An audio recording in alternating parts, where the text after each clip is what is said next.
to really be in the right mindset to be receptive to Bitcoin, you got to realize that you've got a problem. Like, you've got to realize that these people are stealing from you.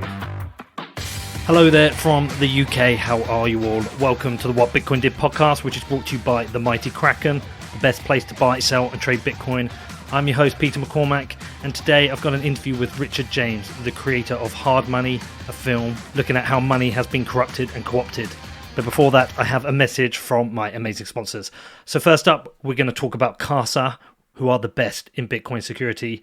So listen, if you have been leaving a lot of Bitcoin on an exchange because you're worried about holding it yourself, or you're worried about the risks of a single hardware wallet, then there is no better solution than Casa. With Casa, it could not be easier to protect your Bitcoin from hackers, personal mistakes, in-person attacks, device failure, and so much more. And Casa has a product for every Bitcoiner. With Casa Gold, you get triple the security of a hardware wallet for only $10 a month. With Casa Platinum, you get their 3 of 5 multi-sig, the best protection for large Bitcoin holders at a great price. And with Casa Diamond, you get the full service offering, including a customized personal security review, inheritance, and of course, the best-in-class security. Now, with the market frothy, there is no better time to upgrade your Bitcoin security and get total peace of mind. Find out more at keys.casa, which is keys.casa. Also, let's talk about Sportsbet. Have you checked out sportsbet.io yet? The best place for online gaming. And guess what? What would any amazing gaming firm do? They would accept Bitcoin. And I went out to Estonia to visit them. I met the team and the CEO. They don't just accept Bitcoin, they actively promote it. We have a little bit of football to clear up before the end of the season. We've got the Cup final and then we've got the Champions League. But for you basketball lovers, pre-season matches start this week. And as ever, they have a number of promotions for new customers to get started. So if you like a wager with sportsbet.io, you can now get one price boost per day across each sport on every market they offer. If you want to find out more, head over to sportsbet.io/promotions. Sportsbet.io is sportsbet.io. Okay, on to the show today, and I have Richard James. He is the creator of Hard Money, a film which explains the problems with fiat money and central banking. If you haven't checked it out, then please do. It is linked in the show notes. Now, when I am trying to explain Bitcoin to my friends, I always start with the money. But trying to explain concepts like inflation being a hidden tax and their pounds having no intrinsic value is close to impossible. People are conditioned to think that inflation is the sign of a healthy economy, and the fact that as far as they can see, the pounds in their bank accounts work makes it a very difficult conversation. They just don't see this slow, insidious erosion of their wealth. So a couple of weeks ago, when Marty Bent's newsletter dropped into my inbox and there was a link to this half-hour video explaining how hard money has been corrupted and co-opted by central banks and governments, it for me was a really succinct and easy way to understand these problems. So I watched it and I knew I wanted to get the guy on the show. So I dropped Richard a line. I said, come on, man, let's do this. And he agreed. So in this episode, we go into getting into hard money, gold and Bitcoin, but I was also triggered by the fiat art section in the film. So we get into that too. If you've got any questions about this or any feedback, you can hit me up. My email address is hello@whatbitcoindid.com. Outside of that, have a great week and I will see you all soon. Richard, how you doing, man? I'm doing well, Peter. How are you? Yeah, good, man. Good to talk to you. A week late. Sorry about that, dude. No worries. Man, I've seen some of the shows you've been pumping out. No worries at all. Yeah, kind of relentless, especially, this bloody lockdown thing. I tell you, it changes it because usually I'm traveling all the time, so I just fit in the shows I can because I've got more time on my hands. I'm now actually making more content and I've made myself busier. So, and look, there's so much good stuff to do, like stuff like watch your film, man. Oh, that's great. Yeah. Well, look, good to get you on. I don't know you. I don't know anything about you. I think most people first heard about you when this film came out that you put together. So you should probably introduce yourself. Tell me a bit about yourself, man. Yeah, well, it is sort of the first bit of Bitcoin-related content I've done, and I've sort of been lurking around on Bitcoin Twitter for a long time now. I've been interested in, I guess, economics and Austrian economics specifically for a long time, but probably I only really got into Bitcoin within the last 12 months. So it's not like I'm a long time Bitcoiner, but that journey into Austrian economics and gold, I think sort of laid the groundwork for my interest in Bitcoin. And then it was really just you know, that the typical rabbit hole where you learn more about the technical aspects of it, and you know, it's a bit of a mind-blowing thing. And then I guess I've worked in film before. It's not my main job these days. And I've also worked as a writer. So I was really, at first I was doing a lot of writing around Bitcoin, you know, just almost like trying to get my head around everything and get my thoughts straight, and thought, you know, maybe I could write something that that people would value. But you know, there's so many good people writing so much good stuff. You know, like you read an article by Robert Breedlove or something, and you're like, oh my god, like what could I add? An article that these people aren't already articulating so well. He shouldn't be calling those things articles, because they're basically like a book. Each one's like a book, isn't it? Yeah. It's like a thesis. Like the amount of work and just the depth of thought that goes into it is pretty impressive. But yeah, I thought that this was an area that was a bit untapped, that hadn't been, you know, I've listened to a lot of Bitcoin podcasts and the amazing work that's being done by the podcasters and the writers. But I thought, you know, film content, there's probably room for something to be done there. So and it seemed like it sort of resonated with people. Dude, there's a lot of room there for film content, right? We've got a plethora of Bitcoin podcasters. There are so many right now, and like, it's funny. I always think there's never enough. You know, absolutely. You know, we need to raise this ocean together, like a high tide raises all ships. So, like, the more the better. But I mean, I've tried to dip into film because I think I agree with you. I think it's a gap. But let me ask you. So Austrian economics came first. Yeah, which is a bit of the other way around, I think, for most people. Bitcoin is the introduction to that. Whereas I did study economics through school and university, and I had that experience where I just lost interest in traditional economics. Like when we were introduced to the basics, I'm talking about when I'm, 16 years old or something, and you learn economics. And I was really interested in it and liked it, but then just fell out of love with it. And at university, I tried to take economics classes and just was like, this is just, it doesn't make sense. It's irrelevant. It was just really uninspiring. So, and then, you know, you start getting introduced to stuff like Ron Paul or, Hayek, Rothbard, Seyfedin's book, which I guess I came to, you know, once I was interested in Bitcoin, and all of a sudden it's like, hey, this stuff actually makes sense. It's like, it's common sense to a certain extent. So that was a big thing for me. Yeah, that I was and still am a gold bug, or, well, you know, in as much as I appreciate I think the things that make gold money, you know, real money. So I think that it's an important thing to understand. I think that I don't know that you can truly understand the value proposition of Bitcoin without understanding the value proposition of gold, because gold is, Bitcoin sort of ticks all the boxes of gold and then takes it to this whole next level. Did you listen to my interview with Peter Schiff? Yeah, I did. I listened to it today in the car, actually. I didn't get through the whole thing. Man, I thought you did a really good job with Peter. You know, he's one of those people who, yeah, it's funny the way, and you try to say, look, we're sort of on the same team here, but, you know, you just can't. And it's like he's got another person who I read a lot of is a guy called Jim Rickards. Like, he's got a lot of books about gold, and he's sort of Peter's generation. And they understand, you know, money, the economic problems we have, and you know, the Federal Reserve. But it's like, can't take that next step to understand why Bitcoin solves a lot of the problems where gold failed. Yeah.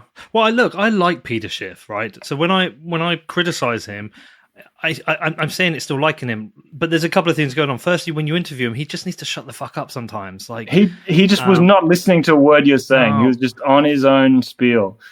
Did you listen to him on Rogan? I haven't listened to him on Rogan yet. So I thought he was 95% brilliant, 95% brilliant. The 5-10% I didn't like is, again, he just didn't shut the fuck up. So when Rogan was trying to talk, Rogan would get halfway through a point and then Peter jumps in and then just doesn't shut up. And that's a really difficult thing to have a discussion with somebody about. It's not a discussion. It's just one-way traffic. Well, yeah. When you've got two people like we've got here and you're remote, it's hard enough and when you're in person, it's a bit easier. But you both have to respect the fact that at some points the other person's trying to speak and you have to be aware of that. And if you think they're trying to speak, you have to think, okay, I'm going to let them speak. And he doesn't do that. And the second thing he doesn't do is that, well, so you'll be discussing one point. If Richard Hart does this, so you'll be debating one point and then you'll counter it. And then he'll use that to move to another point. So you just leap from point to point. So you never resolve anything. And then I think the last point that makes it really difficult to discuss with him is I think he set himself in a very hard position now, which he can't come back from. It's very difficult. Backtrack now. It's a fascinating sort of study in psychology, Peter Schiff's opinion on Bitcoin. Because you're right. He can't ever go back now. He's riding that train all the way to wherever it's going. Do you know what it makes me think of? It might sound a weird example, but it makes me think a bit like Lance Armstrong. Like Lance Armstrong was so down his cheating rabbit hole that everyone knew he was cheating, and he just couldn't admit it. And then finally, he had to go on Oprah to do it and confess. But it's like you're catching your own reality almost. You're so far. You start believing your own what you're making up in your own head. Yeah, maybe we'll see Peter Schiff on Oprah. On Oprah. Everything. Yeah, sat on her seat. I now appreciate Bitcoin. But the point is, it's like I didn't want to do that interview with him and think I need to convert you here. I knew he wouldn't be converted. But what I wanted to do is I wanted to get him to the point where at least he can appreciate or understand what we see from our side, like you see and I see, because I don't think he will become a Bitcoiner, or if he is, he might be secretly. But there's some kind of intellectually dishonest things he does, or some of his opinions on Bitcoin are kind of intellectually dishonest. Because in the end, I was like, give me something. And when we closed out, he said, well, I can see why people want to buy Bitcoin because they think other people might buy it because it will go up. So he basically called it kind of a Ponzi. But I actually wanted him to there's some other things that I think he could have agreed on, because I gave some concessions. I think you approached it in really well, in the best way that you could. And as you say, you're not going to convert Peter Schiff. But like things like when he was trying to call you out by saying that, okay, you get paid in Bitcoin, but denominated in a fiat amount. And then you made the excellent point that, well, the exact same thing applies to gold. If you were going to get paid in gold, you wouldn't ask for an ounce of gold. You'd ask for a dollar amount of gold. It's exactly the same thing. Can you imagine that? Trying to say that all the reasons why gold is better, that's not one of them, because they're exactly the same. Could you imagine that though? Can you imagine getting an invoice coming in saying, "Here's your invoice. It's an ounce. It's 5 ounces of gold." You'd be like, "What the fuck is this? Are we living in like 1200s?" Well, this is what people like Ron Paul have been going on about for all these years. Like, end the legal tender laws and allow people to denominate their contracts in gold if they want to. But you realize that the world has moved on a bit, and gold has these flaws that made it essentially fail as money, and not fail for economic reasons, but basically for political reasons, because governments and politicians were able to take advantage of it.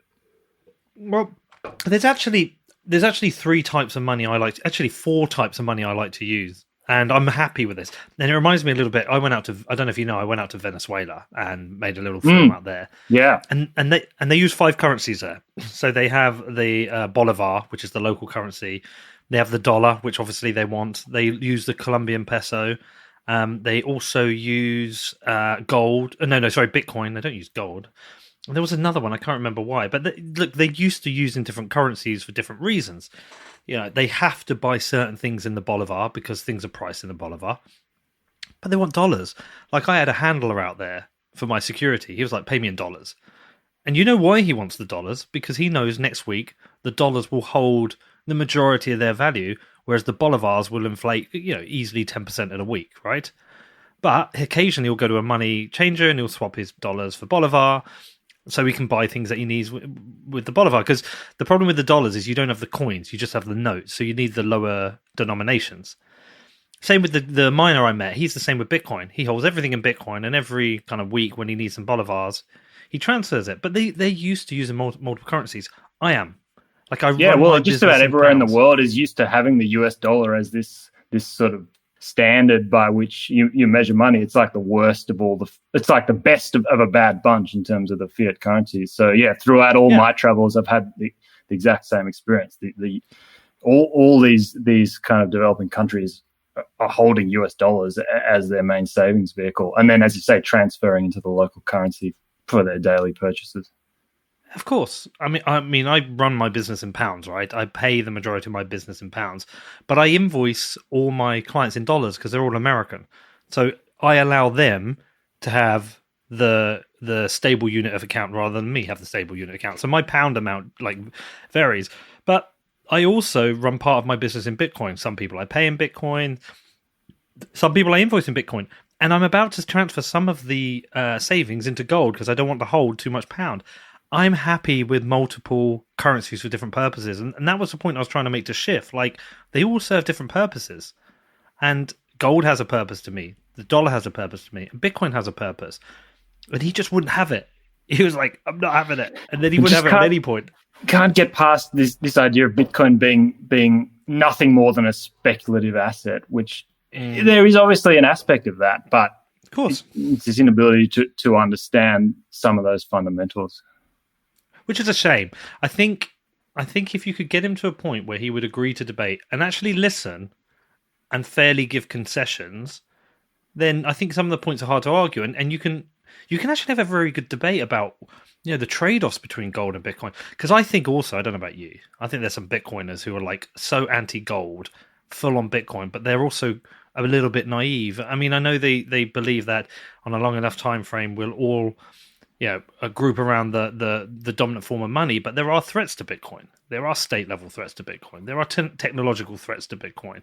And I think it would be prudent I find it for me to be prudent to hold Bitcoin and gold. I agree, and I do the same thing. And I think as time passes, I move more towards Bitcoin. But look, I think Bitcoin's been around for 11 years, and I have a lot of faith in Bitcoin, but it's the black swan that you just can't even, I think all the possible threats to Bitcoin that are out in the open and are discussed, there's a good answer to why Bitcoin is strong enough to meet them all. But it's that black swan that you haven't even conceived that makes me still want to have a diversification between Bitcoin and gold. So like you said, you came to Bitcoin via Austrian economics. Do you remember how you actually discovered it? Like when you first, was it reading online? And do you remember, did it even make sense straight? Was it like, this makes sense? Or were you like a bit dismissive at first? I remember quite well. I was listening to Preston Pish's podcast. Like and I'd been listening to that for a long time, because we're talking about value investing, the Warren Buffett style of investing in stocks, which I was interested in. And, he started bringing on Bitcoin guests. This is probably in 2019 sometime. I think he had Tur de Meester on and then maybe Trace Mayer. And so I was listening to these Bitcoin podcasts and I was sort of like, what is this? What is this? Like I just didn't, because I'd heard about Bitcoin in the 2017 bubble. And it was the classic case of, your friends telling you got to buy some of this Bitcoin. And so I just had the classic response, like, what is this? What is this internet thing? Is it a scam? I don't really know what it is. Yeah. So it was listening to Preston, the guests that he brought on. And then when he finally had Plan B on, talking about stock to flow and, that model, and that was what made me go, wait a minute. If this guy's what? Like, if there's even the slightest chance this guy is right, then you just can't ignore this. So that was what made me take a much closer look and realize the real soundness of the economic theory that was behind it, which basically agreed with all these other things that I'd been working on independently. Do you think stock to flow is holding up? Because it's been challenged. It's interesting watching this play out. Look, I don't know, and I don't know that I want to wade too far into that, if only to say that from my point of view, the thing that I think Plan B did with that model that really changed my perspective was just to put the Bitcoin price on a log scale instead of just, a normal scale. And the way that changes the trajectory of the price. Regardless of the regression or the R value or anything like that, you've got people criticizing the model and trying to project some other variable. But yeah, it was just the fact of changing the scale. Like, I think that was what, and then if you just draw a line of best fit, it keeps going. As far as I'm concerned, that's, for me, that's the most important part of the model. Whether the stock to flow is technically a driver of the price, like this whole argument about co-integration, I don't know. But that was, I guess, never the thing that made the real difference for me. I think for me, it was slightly different. So I can't study the mathematical models around it. I mean, I've read one of the articles, which was kind of like, I don't want to say a takedown, but more of like an analysis of it. And it's just, these mathematical models are quite complicated. And it was a bit much for me. But the thing that really changed it for me is I actually really like these kind of evolutionary steps that he identified. And I think they're actually what is really important, because you look at the model now, and you look at the evolutionary step, and now we're at that stage where we've got derivatives. Right? We've got like Bitcoin is accepted as a commodity, as a speculative asset. We have these derivatives, right? And the next logical step is that perhaps we move to some form of nation state adoption, and that feels like an evolutionary step. And then, if that is the next evolutionary step, then the demand will massively increase. And that will then have a massive impact on the price. And that for me was like, these logical steps, I can follow that. As far as the mathematical models goes, that's just way over my head, dude. Absolutely. And I agree. And this newer model that he brought out only in the last few months, the cross asset model, I think that's a very persuasive argument that he puts forward. And for me, that was also a big deal on his initial time series model, where he had the time series of Bitcoin, but then he also had gold and silver on that same regression. And that was what really opened my eyes, seeing that the stock to flow of those assets, which have nothing to do with Bitcoin, is on the same line of regression for market cap. So, and now he's got real estate on there, he's got diamonds on there, a bunch of other stuff. So I think that's really persuasive. And as you say, the different narratives with Bitcoin as it evolves that seem to tie into these 4-year halving cycles.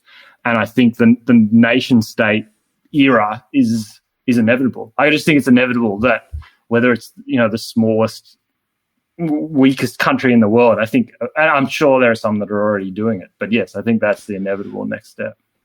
Well, I've kind of got a theory about nation state adoption. I mean, firstly, if we're honest, it's already happening. We know it's being used by Venezuela. We know, I mean, it came out recently, like you could pay, I think was it your passport? They had a BTC pay server for the passport application.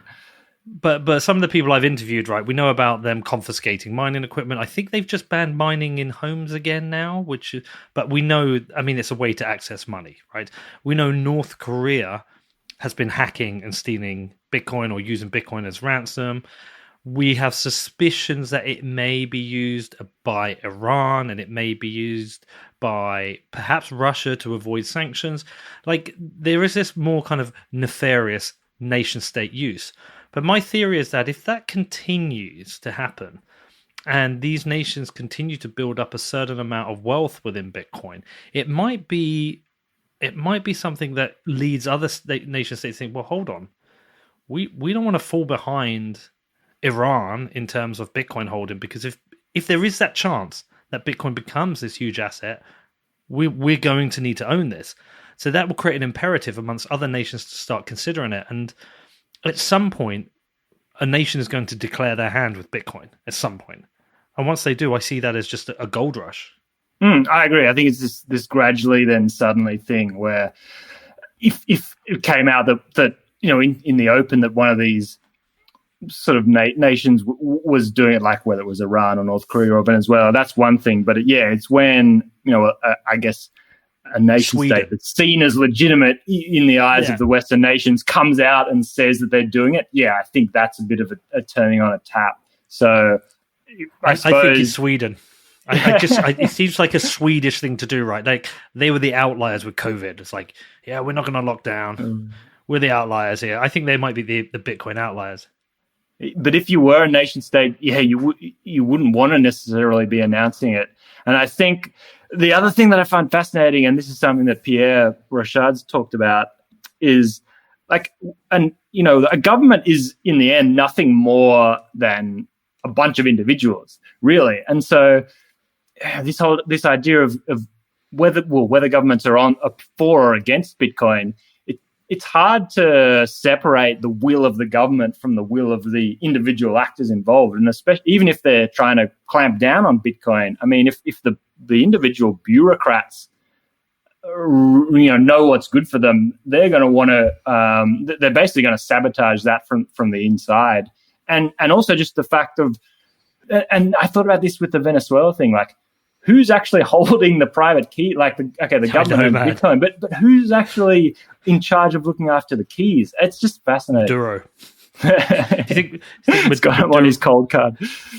Yeah, Maduro's got a cold card. He's hidden under the mattress. Backed it up to he's got a billfold hidden in his safe in his. No, but that's a really good point, right? Because even if it was like I don't know, let's say it's a 3 or 5 multi-sig they had arranged. Who are the 3? Is Maduro one of them? That to me is one of the most interesting scenarios I would love to hear mapped out. Like, how does a nation state manage its private keys? Like how many signatories to the multi-sig? Who are they? It's weird. It's funny, and I guess you apply the same analysis to these central banks trying to create their own digital currency. I don't see how they've got the just the technological the ability to you see the kind of innovation that's happening on Bitcoin, and I just don't see how that. It's obviously not a threat from an economic analysis because it's not a threat to Bitcoin's value proposition at all. But the ability to actually create it from a technological point of view, I don't really see. Someone smart would be thinking about this and planning for it. I mean, one of the things I like I'm a Casa customer, right? Only recently signed up. Obviously they're a sponsor as well now. But one of the cool things is they hold one of the keys, which is a really, really interesting scenario because it gives me a lot of protection to myself. But if this was, say, rather than being my Bitcoin, say it's a company's Bitcoin, right? And say it was always a 3 or 5 scenario, but say one of the keys always had to be Casa. Casa could potentially have their own checks and procedures for checking that there isn't collusion within my company to steal the Bitcoin. But then I guess you could even have the collusion at the Casa level. God, it's mad, isn't it? I don't know how this plans out, how this sounds. Yeah. No, absolutely. But look, I think I've been looking into the best avenue for multi-sig because I'm at that stage as well, where I think it's the natural step to take, where you start, you're getting worried where with your backup seed is it, So I think looking at Casa and Unchained and I guess look, it's just an example of how, the innovation that's going on in the Bitcoin space. Well, listen, let's talk about the film. Okay, so you've been writing a little bit. You hadn't really kind of. I wasn't aware of your writing, so I'm not sure how much you'd got it out there. And then you come out with this big splash to this film.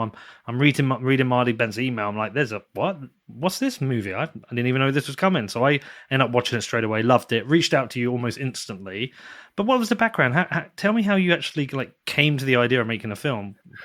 Well, it was a bit of a COVID lockdown project. It was sort of like I set myself this goal: can I make a film without leaving my desk and not spending a single dollar? That was sort of the idea, and to do it, in a pretty quick time. And so that was when I realized that, there's so much good content out there already being created by you and all the other podcasters. It was like, okay, if we're going to try and craft a narrative out of Bitcoin, well, it would sort of be crazy for me to go out and try and interview all these people when the content is already there.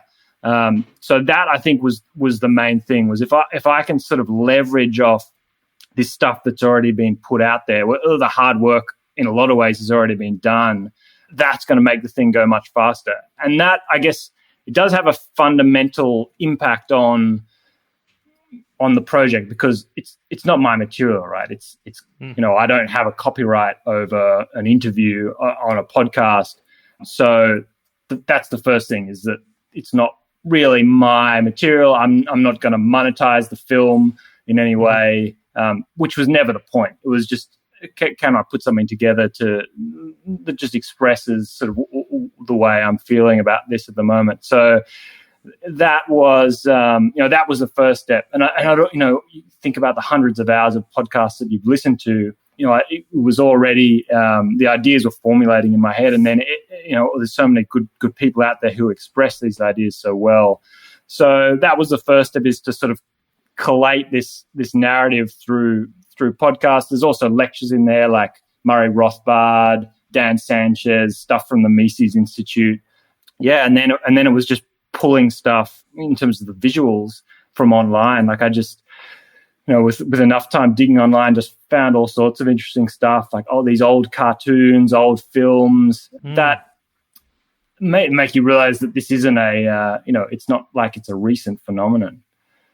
So that was, I guess, and in that sense, it worked. Like, it was something I was able to put together relatively quickly, and thankfully, everyone. I then sort of reached out to some of the people who were involved, in terms of the guys who do some of the narration, and the people who own some of the material, and everyone was really supportive. So yeah, it sort of worked well. Dude, you fucking nailed it. Honestly, I've watched it twice now. And there's one area which I'm not keen on. We're going to talk about that. Obviously. No, we'll get to that.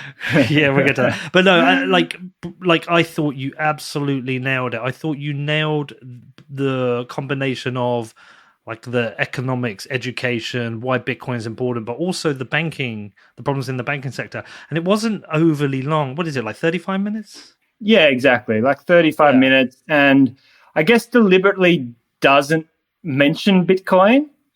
Maybe it's in the song at the end, but yeah, I think that was, I don't know that I set out deliberately to do that, but yeah, I think I like that approach. It's like, you can't ram Bitcoin down people's throats. Nope. Especially people who use the pound or the dollar, who don't. It's like death with 1,000 cuts. This inflation thing, it's not something you notice over the course of a year or a couple of years. So to really be in the right mindset to be receptive to Bitcoin, you got to realize that you've got a problem. Like, you've got to realize that these people are stealing from you, literally stealing from you. And I think that was the message to get across. And then, it takes you that step closer to really being ready to accept Bitcoin. It's still hard to get that message across as well. And I think for a couple of reasons. I think we're conditioned to believe inflation is necessary and a natural part of the economy. I mean, I was taught economics at school. I studied Keynesian economics. It wasn't until I was like 35, 36 when I discovered, a little bit later, about 38 when I discovered Bitcoin. I was going down the rabbit hole, and it was explained to me like what inflation is and why it's bad to me. It had never even crossed my mind that inflation was something that was eroding my own wealth. I was the same, exactly the same. Having studied economics, I didn't really understand inflation properly. I thought, like you, that it was somehow this like natural consequence of economic growth, when a necessity. It's actually the opposite. And that was a mind-blowing thing for me, when you realize that if the money supply is held constant and the economy grows, you'll actually get deflation, because there'll be more goods and services chasing the same amount of money. So it's like whether it's a deliberate sort of con, or it's just not explained properly in modern economics. I don't. That's funny you should say that, because it's spelt out to us in the Bitcoin world like it is this huge con, which it is. But at the same time, I actually think there are people who fundamentally believe we need inflation because deflation. They believe that deflation is too scary and too risky and too dangerous. And there's people I've spoken to about this. But when I've tried to talk to friends about this, so I've been gradually like posting things on my Facebook. I use my Facebook very different from my Twitter. My Twitter, I share other people's ideas, but my Facebook is almost a testing ground for me forming my own ideas or sharing some things I found on Twitter. And I've been talking about inflation now for about 6 months, and it's really, really hard to get people to listen and understand. I've had like 2 or 3 people reach out to me and go, okay, I'm listening. Like, tell me a bit more. But most people are just struggling with that. And I've also had people say, no, you need inflation. If we don't have inflation, we have deflation. And people won't be buying goods and the economy will crash, blah, blah, blah. And obviously I try and throw the argument back, well, we need good productivity, blah, blah, blah. All that kind of same stuff. But I think people are so conditioned to it now. And it's a different inflation that we have here. So, like, if you go to Venezuela or even Argentina, I was in Argentina last year, right? They don't want inflation. They hate inflation. Right? Because they've had 40% inflation, like 30% inflation. They know it's bullshit. Because we have this like slow, insidious 2%, 3% inflation, we kind of don't really notice it year on year. You know, it's like, like a pint of beer is now £4.10 rather than £4.05, right? Absolutely. You don't really notice it. You don't notice it. And yeah, look, it's not as if it's a deliberate conspiracy, because, the people in the central banker and the government, it's not like they really perceive the damage that they're doing. Like, they genuinely think that they're doing the right thing by pursuing this inflation target of 2% or whatever it is. But, as you say, the price of your pint of beer going up is almost the least of your worries, because we're not really seeing consumer inflation.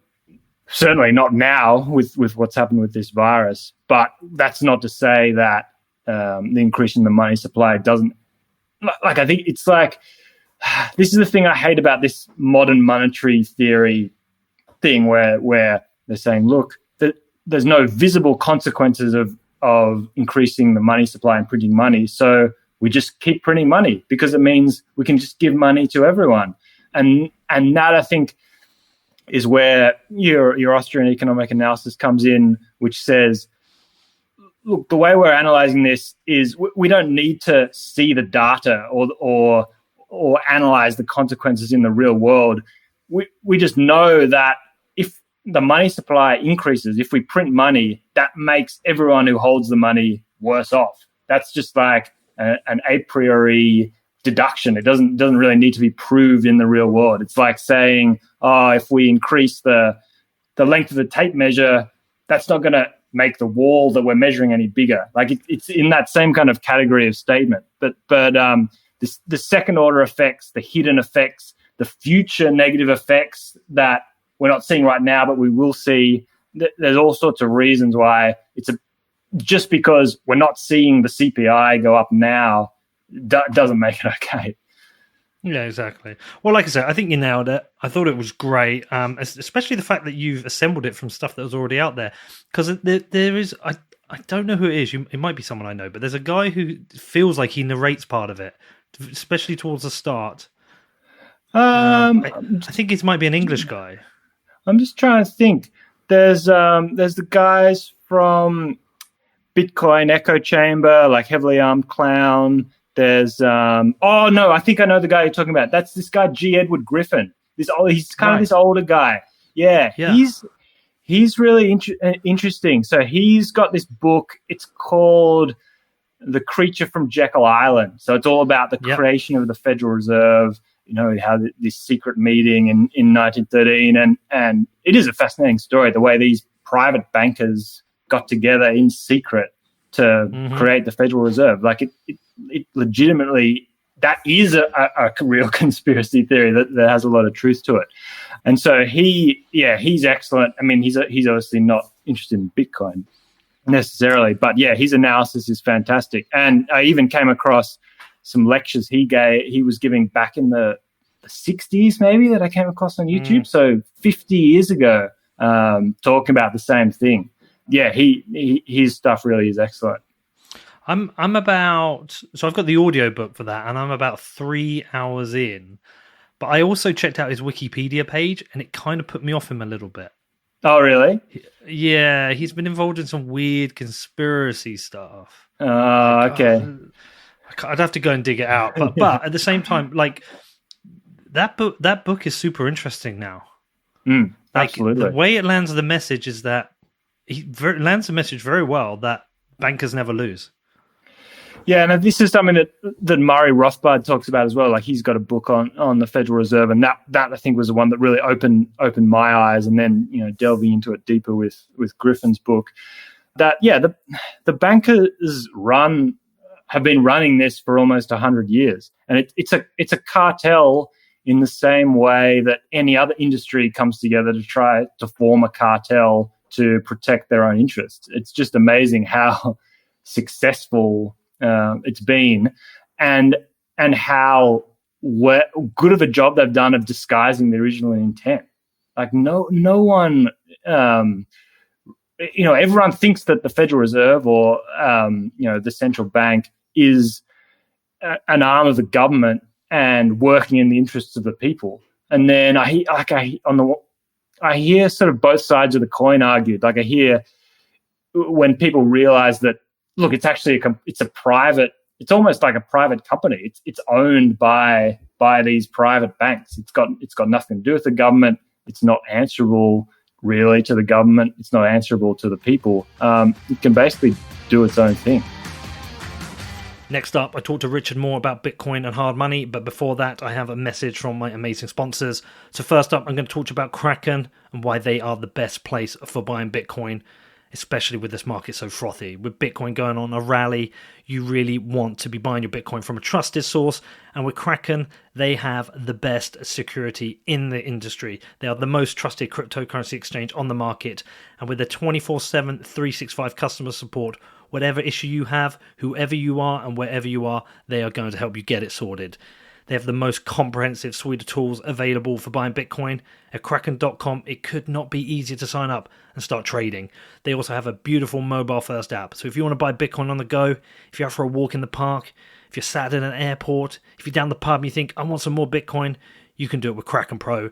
With their margin trading, futures and OTC desk, Kraken has every single option covered for you. There is no better place to trade Bitcoin. Find out more at Kraken.com or download the app, which is available for the iPhone and Android. Just search for Kraken Pro, which is KrakenPro. Also, we have BlockFi, the future of Bitcoin and financial services. Not just a sponsor, I am also a customer. I'm a customer of their interest account. I get my Bitcoin interest every month. And I tell you what, I've made nearly 1 Bitcoin in interest this year. Very happy with their service. Also with BlockFi, you can use your Bitcoin as collateral and take out a USD loan. And you can also fund your BlockFi account directly from your Bitcoin wallet. With the BlockFi mobile app, you can also access all their services on the go. With so much more coming this year, I know this team is going to have another huge year, and I'm really proud to be working with them. If you're interested in checking BlockFi out, I recommend you do your own research, then head over to blockfi.com, which is blockfi.com. So how well has it been received? Because I don't have I saw a lot of people share it, but did it go down well? Is it a lot of has it been viewed a lot? Yeah, I think the some people shared it on I didn't really know what to expect. I just reached out to a few people on Twitter and asked if they'd share it, which they did, and then it sort of got going. Like, the trailer had something like 25,000 views over the first week, just bouncing around Twitter. So that was amazing to see. And then a lot of people, maybe half of that, have gone on to watch the film online. So I think, in terms of where it'll go now, maybe it's a bit of a slow burn. Like, it's there. It's a resource that people can use. Look, whether it's the best introduction for someone who's got no idea about any of this stuff, I don't know. Like it hits the ground running pretty hard if you haven't even thought about these concepts of like what is fiat money or the central bank creates money. Like for some people, even that hurdle, takes a long time to get your head around. But I don't even know if that was the intention of the film to get. If it works as a way to sort of bring people into this world, then great. But it was almost like, it's something that it's been so rewarding to me to listen to all these people and get involved in this community, I guess. It was sort of, in some ways, it's almost like, just me trying to pick out the things that resonated most with me and put it out there in a way for people to take in. I think it is a great intro. I put it up on my Facebook. I said to all my friends, I said, look, if you want to understand the bullshit within banking and how money works, this is a great start. And I shared it out there. I do. I think you nailed it. All right. Should we talk about the issue I have? Let's do it. Right. So this is a big issue of mine. And me and Mr. Seyfedina moves. So we've fallen out. We're not friends anymore. We don't. Yeah. So I didn't realize that there's obviously a history there between you guys about this. Yeah, we're mutually blocked. Well, we just have different opinions on certain things. Like, I believe global warming is something that humans have caused and is getting worse, and we need to deal with it. And he doesn't. And I think he wrote a very good book, of which I really like 80% of it. But I did find I got to the whole bit on art, and I just found it offensive and bullshit, right? And I did, and it's something I don't accept. And I tell you where it pisses me off. It's become like, so we have this thing in Bitcoin, like of course everybody has free choice, do what you want, blah, blah, blah. But there's almost like this kind of cult of personality traits and lifestyle choices that are getting attached to Bitcoin, which is fine. It's cool. There's a carnivore thing, which is cool. People, if they want to be carnivores, it's cool. I think there needs some analysis, some good analysis on whether it really is healthy. I'm not sure if just eating meat is really healthy. I think we need other nutrients in our diet. And so sometimes from my side, I think, are we giving the best advice if people kind of coalesce around particular ideas? So I don't support I've been a vegan at one point in my life, but I don't support a carnivore diet because I think I don't know enough if that actually is a good idea, if that will present issues down the line. Do we need nutrients? And I've seen the debates between vegans and meat eaters and carnivores, and everyone's got an idea, right? But at the same time, I don't think I would put my kids on a carnivore diet for a reason, because I don't think it's healthy. Look, so Seyfedin has these extreme views, obviously, and I think the meat thing.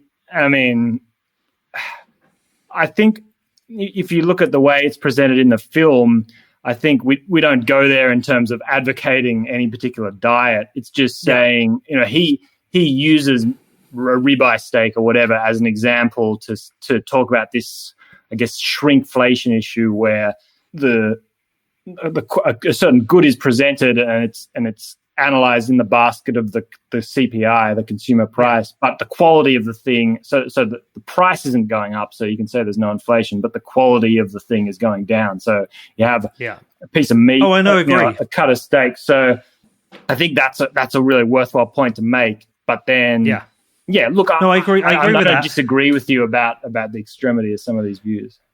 No, and I agree with that part of the documentary, and I also agree with that some of the centralized like health and diet guidelines that have come through central government have been terrible, right? Absolutely terrible. I don't disagree with that. I think a carnivore-only diet is quite extreme, and I don't know. I mean, Seyfedin would probably put up this really amazing argument for why it's healthy, blah, blah, blah. I also think there are people who put out an argument that it's moronic and that you should have vegetables in your diet. And like, whatever.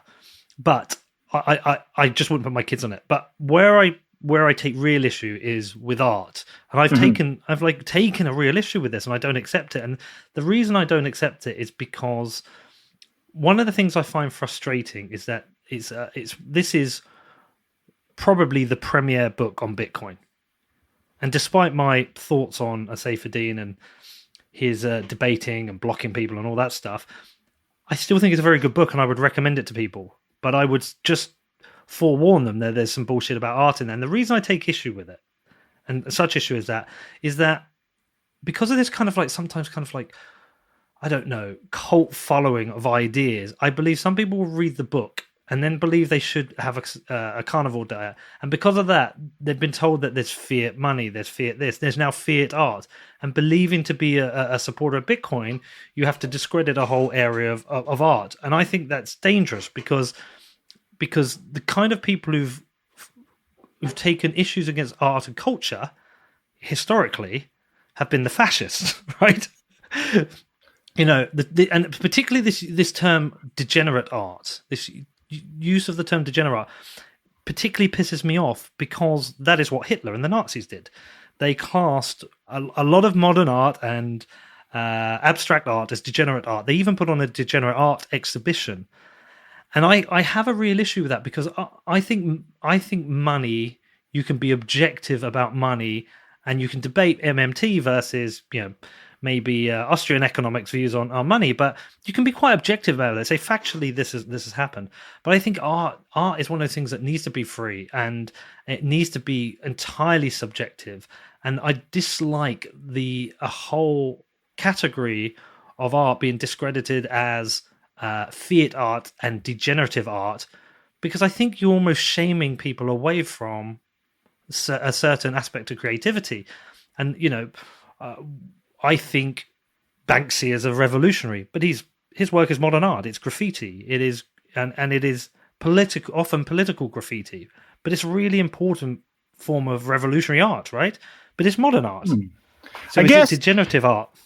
Yeah. So, look, I suppose if anyone who hasn't seen the film or maybe hasn't read the Bitcoin Standard, what we're talking about here is, Saifedean has a section where he talks about art and he tries to say that during the Renaissance or in previous centuries when he's trying to make a connection between sound money and the quality of art. He calls modern art degenerate art. And upon reflection, I agree with you. Look, I probably don't like the word degenerate art, and maybe if I had my time again, I wouldn't include the word. But to try and put my position forward, and I guess all I can do is defend my position. I can't, and the exact words that Saifedean says in the film, whatever else he talks about in other forums, I guess is something different. He may disagree with me, but I suppose, look, the Bitcoin Standard, it's a book about economics, but it does put forward this broader thesis to try and say that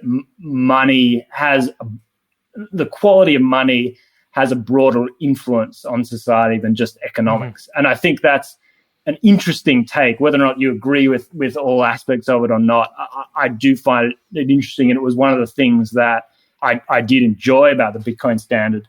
And I suppose the issue that I have and the point that I was trying to put forward about the art, it's not necessarily, I wouldn't say the problem is modern art, and I wouldn't say it's like a thing of abstract art versus realist traditional art. Like I think the real issue and the artworks that were shown as examples in the film, it's really postmodern art. Like it's not the art that the Nazis were putting on display and calling degenerate. It's more something that's happened in our own lifetime, and it's this idea. It's this whole postmodern philosophy that's like, you know, the only thing that matters is the interpretation. There's no. It's relativism. It's like there's no objective truth here. There's no such thing as objective beauty. So anything goes. It's like the Andy Warhol thing where like art's whatever you can get away with.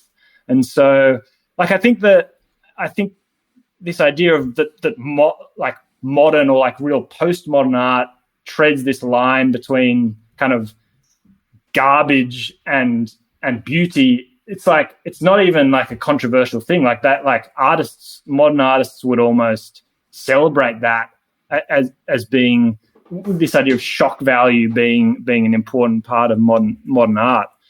And so look, your point is very well taken. Look, and I agree that you can't generalize, but yeah, look, I think about this. There's this museum, this art museum here in Australia, in Tasmania. It's called Mona, like the Museum of Old and New Art. It's a big deal here in Australia. It's like the premier new art gallery. And look, people probably don't want to hear my opinions on art, and I'm not going to go too much into this, but look, the only thing I took away from my visit there was the main thing on display is basically obscenity, which is fine, but it's like, I don't know. I sort of take an issue with this idea that anything goes, or like art is totally in the eye of the beholder. And like I think there's something, you look about what's going on in other areas today with this, cancel culture and social justice warriors, and this idea that it's this postmodern idea that like there's no objective reality. The only thing that matters is like these power dynamics between different groups, and that's why you're just categorized into your group as a white person, as a male, and so you're not allowed to have a voice. You're not allowed to express an opinion because your whole identity is only based on this group identity and this power dynamic. Like we can't actually have a legitimate discussion. So yeah, I guess that's where I'm coming from. It's this like attack back towards postmodernism more than anything. Yeah, it's a really tough one because I think there's a lot of complications with trying to add to be objective about art, because it really is subjective. And the reason I know it is because I've always encouraged my children by taking them to museums and galleries, and we will go to we have this great museum, this great gallery in London called Tate Modern. I've been there. Probably great. It's my favorite building in the world, and it is. And it has it's a good mix of art. There's a broad range of different sculptures and paintings that you can see, and there's some great galleries on. And I know my two children like different things, and they're children, right? They don't look at a painting necessarily just for the detail. They won't look at a Monet and think. They will just look at something and they'll appreciate different things. My son, like me, likes Rothko, and they've got a Rothko room in Tate Modern. And a lot of people would argue that Rothko, this isn't art. These are just squares on a canvas. But which I think if you've never seen them in person, you might even agree. But if you sit in the Rothko, I think it's very difficult to objectively say it's impossible to be moved by the Rothko room in London, because it is fascinating. I could sit in there for ages. And there's certain works I don't like Picasso, for example. I just do not like the work of Picasso. I like some of Van Gogh's work, right? And it's completely different. There's another painting there, which I love to wind up the Fiat Art people, by Klein. It's called the Klein Blue. It's just a square blue. But it's a fascinating blue to look at when you see it in person. And the point being is that I think you need full creativity with art. You need the option to feel like anything you want to make, anything you want to create may have value to someone, which will allow people to have that creative freedom to create different things. Whether it's, I've seen some amazing works of art in my time. I've been very, very lucky, and this transcends just gallery art. We're talking creative freedom in film, in literature. But I think people need that creativity. And once we start classing even any form of even if you say postmodernism, I think the Fiat Arts haters would class Rothko as a degenerative art, right? But I don't like having that lens with Bitcoin, because if Bitcoin, this is what I worry about. Bitcoin may become the dominant form of money over a long enough time frame. It may. And what if we create this lens with this, that the acceptance of a new dominant form of money comes with these rules around diet and art that actually take away freedoms in some ways? And so I just don't like treading into that area. And I also find the use of the term degenerative art, I find that dangerous because of where it's been used historically. Sadly, I'm not an art scholar, so like I don't have my like knives sharpened into a coherent and succinct argument. But no, I just you put reject forward a good argument, and I don't disagree with anything that you've said necessarily. Look, I think it is important to make this point that censorship, that criticism, no matter how distasteful the criticism is and actual censorship is like a Rubicon. Like they're totally two different things, and I think no one is treading on the right of anyone to express themselves artistically however they want.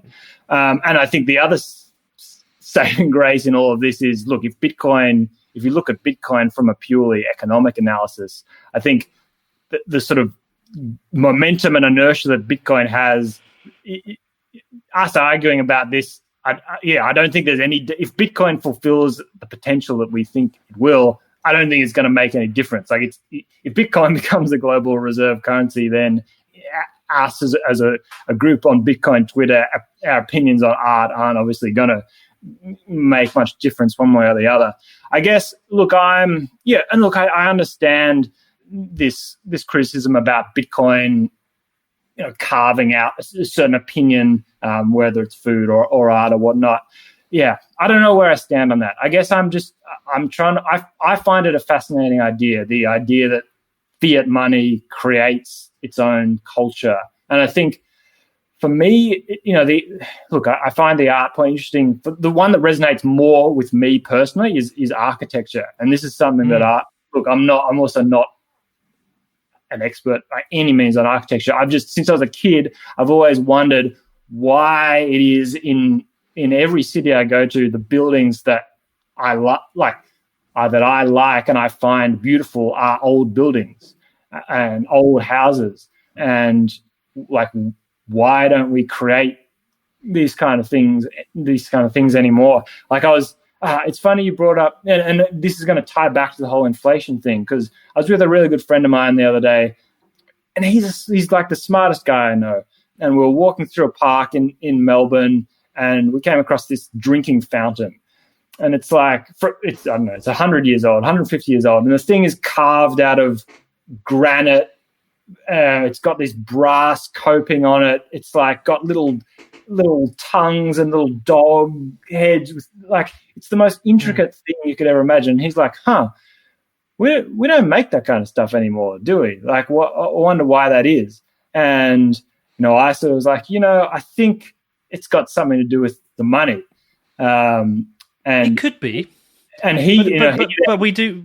Sorry, I would throw in there, we do have like engineering economies of scale that have been developed over years. Like, if you want a water fountain built in like 1800, you have to go to the local carver and get him to build it, who maybe can like do one a week.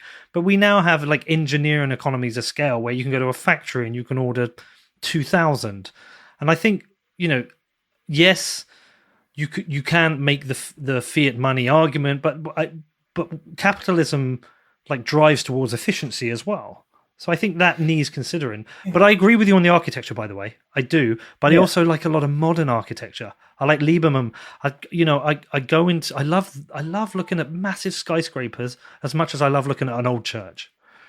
Yeah. Well, I mean, look, as you say, like, it's just it's a bit of each their own, isn't it? Like, but I just find it. I guess that's what I was trying to explore. And I suppose if you're the good thing is, in the end, with Bitcoin, it's not going to, our opinions on it aren't going to make any difference either way. If you are in that camp of thinking that there is a connection between the money standard and a society's time preference and ability to think about long-term projects, because that's the other thing that Safedine talks about. It's not necessarily, we're not without going into the subject matter of the art, he's almost talking about how art, like the whole concept of art patronage. And like, if you go back to the 15 or 1600s, you've got these Italian families, dynasties that last for multiple generations, maintaining their wealth over such an incredibly long period of time because they hold their wealth in gold. They're able to, and art has a system of private patronage. So, private patrons are commissioning this art, and they've got a low time preference. They don't care. You're not going to have anyone today say, "Oh, we'll start building this cathedral, and it's going to take us 300 years," but that's fine. Like that mindset just doesn't exist today. So I just find that a fascinating concept, and I know I've delved into these waters that might be, might come across in a controversial way. But yeah, I guess I'm just interested to explore that idea. Yeah, I mean, I don't disagree with the idea of analyzing whether there is patterns here, like analyzing whether like art has changed with regards to the money. But at the same time, I think what my issue is not the analysis, it's more the degrading of certain forms of art. Like I say, the use of the term degenerative art, or the disregarding of certain forms of art based on the fact that subjectively a person may dislike it, because this kind of like time theory of labor, I've not looked too much into it, but I can imagine there are realist artists who can pull out some very detailed, amazing pieces of art that actually don't take too much time for them to do. Maybe 2-3 days. I don't know. Van Gogh, could he do a painting in a day? One of his incredible paintings. I mean, I watched the film. It seemed like perhaps he could. Maybe I don't know. That's I guess almost that's almost another whole area. This like, does art need to have proof of work thing? Which doesn't. Like, it's a dumb concept. I fully reject it. That's not. That's not the argument that I'm necessarily trying to make at all. I don't think you are, by the way. Hard one. It's such a difficult one because it's such a polarizing topic. So there is space, I think, for I included Seyfedin's analysis because, like it or not, I think the Bitcoin Standard is that book that's defined the narrative on Bitcoin at the moment. And it's got positives and negatives. I found it a compelling argument, and so I gave the space for Seyfedin to put the argument forward in the film. Like, in a lot of ways, the film is almost like a film version of the Bitcoin Standard. It is, yeah. But there's not much room for nuance in Seyfedin's argument, and there's certainly space for someone to put forward, to explore those ideas. Look more closely at that idea. Trying to tread a more, a path between the two. Yeah, and listen, look, it's not a criticism of you, by the way. No, it's definitely a criticism. I got to stand behind what I put forward in the film. Yeah. So I don't take it personally, but I feel the need to address it because I think you make a good point. Yeah, no, mine's more that just I will because I'm such a fan of Bitcoin, right? I really support it, but I will fight any attempt to add a Bitcoin lens of time preference to art, and I'll fight that to the death. Just as somebody who grew up as someone who was exposed to art, the freedom around creativity, and to bring people into this world of Bitcoin, but to disregard a whole category of art, whatever you think of it, for me is dangerous. So that's why, like, it's such an important point for me to defend and attack. I probably need to sharpen my knives with my defense of it, but outside of that, I mean, I loved your film. I did. I thought you nailed it. So what's coming next, man? Are you going to make another one? Yeah, I think I will. I'm already working on some other stuff. Look, I want to do something specifically about Bitcoin, and I've sort of been working on that a little bit. But yeah, actually, I'm working I sort of got sidetracked. So the project I've got going now, it's like a film version of Murray Rothbard's book Anatomy of the State. So it's like nice, like his classic sort of libertarian, anarcho-capitalist view. Putting forward this really super critical view of the state. What is the state? And the monopoly on violence, and how that is the defining characteristic of the state. And so that's coming along well. Wow. And sort of follow, using the same sort of techniques, like drawing on material that's already out there. Yeah, because that for me, obviously I found Bitcoin profound from an economic point of view, but it was really getting into Rothbard's work and his view of, or his whole political philosophy. That's been the life-changing thing for me in terms of just the impact it's had on my views about the way the world works. So yeah, that's coming along at the moment. I need to read more Rothbard. I did download one of his Audible books, one of the books on Audible, For a New Liberty. Yeah. And I often use my Audible books when I'm going running or I'm at the gym. And the problem with For a New Liberty is you can't do something else. You have to stay entirely focused. And what would happen is I'd find like 2 or 3 minutes ago, and I'm like, shit, I don't know what happened. Whereas other audiobooks, like I just did the Bitcoin Billionaires, you can consume it and go down the gym or go running. Yeah. So I have to go back to it because it's one of those things I need to sit in a quiet room and just listen to it with a pen and a pad and just keep notes. And it's an entirely different experience. Well, listen, I look forward to the next film, man. Thanks very much. Any kind of time frame? Within a month or two. Yeah. Okay, that's exciting. Yeah.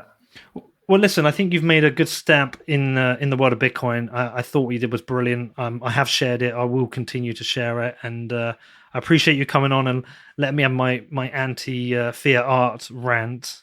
But I appreciate it, and I'll share all your work. I think it's great. But tell people where they can find the film and follow you if they want to find out more. Thanks very much. Yeah, the film's got a website. It's hardmoneyfilm.com. We're just throwing up a few other languages. Like it's up there now in Japanese and Spanish subtitles and a few more on the way. My Twitter is rjames_BTC for more updates on that and future work. You taking donations? Yeah, there's a donations page at the website. There's a Bitcoin address there. Got to work a bit on my OPSEC and maybe in my Lightning node and stuff like that. But you can send me some sats at the Bitcoin address. I much appreciate it. All right. Well, I will chuck some sats your way. I appreciate you having on, man. Listen, stay in touch. Anything I can ever do for you, you let me know. Thank you so much, Peter. Appreciate it. Okay. What did you think of that? Did you enjoy that?